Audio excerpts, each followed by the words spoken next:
Hello students, कैसे हैं आप सभी। आई होप आप सभी ठीक होंगे। मेरा नाम है लक्ष्मी शर्मा एंड हम पढ़ रहे हैं क्लास 10th का साइंस का चैप्टर 9 जिसका नाम है आनुवांशिकता एवं जैव विकास। ये चैप्टर आपके बायोलॉजी पार्ट से बिलोंग करता है। ठीक है, इस चैप्टर में आपको बेटा पढ़ना है आनुवंशिकता यानी हेरिडिटी एंड जैव विकास यानी एवोल्यूशन। ठीक है, बट एक चीज आपको ध्यान रखना है इस चैप्टर से पढ़ने से पहले, एक्चुअल में इस चैप्टर के दो पार्ट्स हैं। ठीक है, एक का नाम है हेरिडिटी यानी आनुवंशिकता, दूसरा पार्ट है जैव विकास।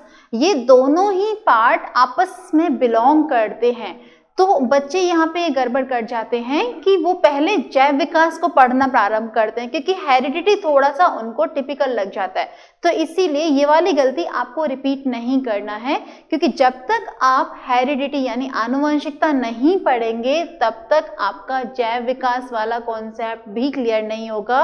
क्योंकि जैव विकास को पढ़ते टाइम पे बहुत सारी टर्म्स ऐसी आएंगी जो आनुवंशिकता से रिलेट करती हैं। समझ में आया इतना बात? तो पहले आपको आनुवंशिकता का पोर्शन ही कंप्लीट करना है, अच्छे से उसके कॉन्सेप्ट्स क्लियर करने हैं, तभी आप जैव विकास वाले पोर्शन को पढ़ना है। ठीक है, समझ में आ गया। सेकेंडली, इस चैप्टर में आनुवंशिकता और जैव विकास का जो चैप्टर है, इस चैप्टर में आपको बहुत सारी छोटी छोटी परिभाषाएं आएंगी। ये डेफिनेशंस आपके लिए बहुत काम में आने वाली हैं, क्योंकि इन्हीं छोटी छोटी परिभाषाओं से आप एक बड़ा आंसर तैयार कर पाएंगे।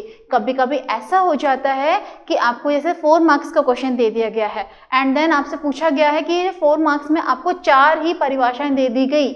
अब ये 4 परिभाषाएं आप तो केवल बड़ा बड़ा कॉन्सेप्ट याद करके लाए थे कि मेंडल के नियम क्या होते हैं, या अपने मेन जो कॉन्सेप्ट्स है ना वो पढ़ लिए। आप छोटी छोटी परिभाषाएं नहीं पढ़ पाए कि लक्षण प्रारूप क्या होता है, जीन प्रारूप क्या होता है, ये चीजें नहीं पढ़ के आए हैं। तो इससे क्या होगा बेटा, आपका ये 4 नंबर का जो आपको एक तरह से फ्री के मार्क्स मिल रहे थे वो मार्क्स आप लॉस कर देंगे। तो इसलिए ये चीज आपको ध्यान रखना है कि इस वाले चैप्टर से आपको एक तो 1 वर्ड के आपको आंसर्स आ सकते हैं, या आपको 1 स्टेटमेंट के हिसाब से आ सकता है, छोटे छोटे आंसर्स होते हैं।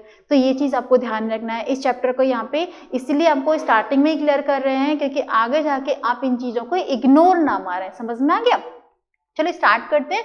आनुवंशिकता क्या होती है एक्चुअल में? आपने अपने चारों ओर में देखा होगा बेटा कि ये चीज आपने बहुत सुना होगा, जब कोई न्यूबॉर्न बेबी होता है ना तो उसको देखते ही क्या बोलते हैं कि ये तो दादाजी पे गया है, ये मम्मी पे गया है, इसकी आंखें इस पे गई हैं, ये इसकी नाक इस पे गई है। ऐसा सुना होगा आपने बहुत बार।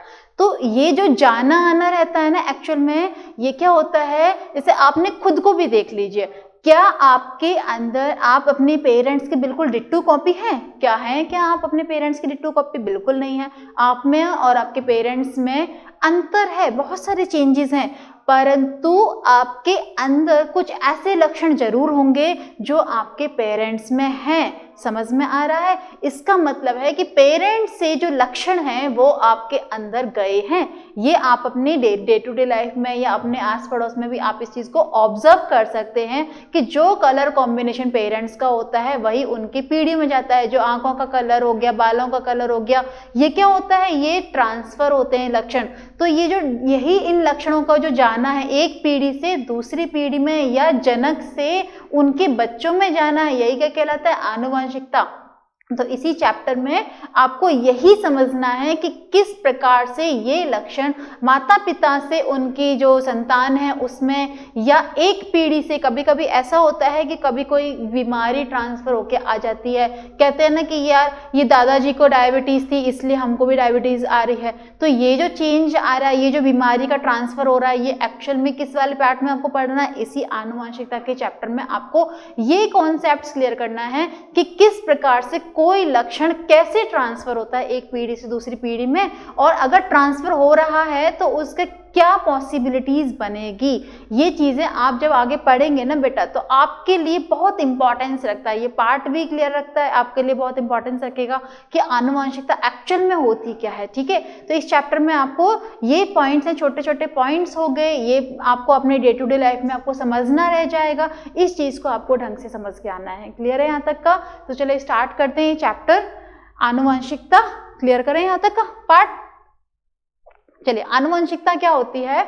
आनुवंशिकता का मतलब होता है बेटा आनुवंशिक गुणों का जनक से संततियों में या एक पीढ़ी से दूसरी पीढ़ी में। यहाँ पे आपको 2 टर्म्स लिखी गई हैं।